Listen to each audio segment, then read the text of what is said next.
जय हिंद दोस्तों।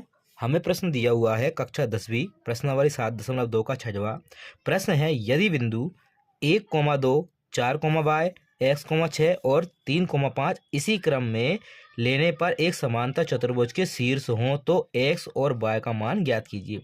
तो हमने मान लिया एक समांतर चतुर्भुज हमारे पास ABCD है और जिसके निर्देशांक पहले के 1,2 हैं, दूसरे के B के 4, हैं, C के x, 6 हैं और जो डी है उसके 3,5 हैं। अब इनके जो विकर्ण हैं AC और DB ये मध्य बिंदु O पे काटते हैं। तो फॉर्मूला होता है मध्य बिंदु का।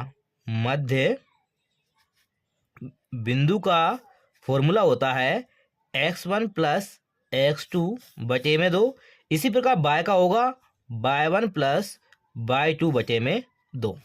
यहाँ पे हम देखते हैं कि जो आपका DB है उसका भी मध्य बिंदु O है और AC है उसका भी मध्य बिंदु O है।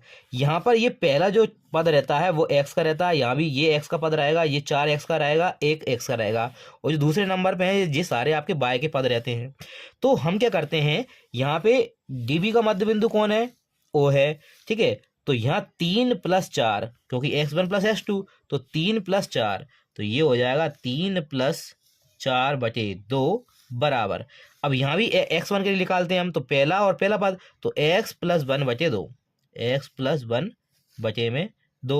2 से हम 2 काट देते हैं, सोल्व करते हैं इसको, 4 3 ये 7 हो जाएगा बराबर x + 1 इधर ले जाएंगे तो x बराबर इधर जाके माइनस हो जाएगा तो 7 - 1 x बराबर ये आ गया आपके पास 6। इसी क्रम में हम y का करते हैं।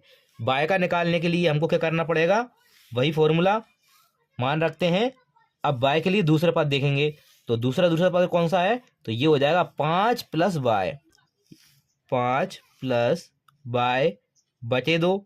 और इसी प्रकार दूसरा पद कौन सा है, यहाँ पे 6 और दूसरा पद यहाँ पे 2 है तो 6 + 2 बटे 2, तो 6 + 2 बटे 2, 2 से 2 कैंसिल।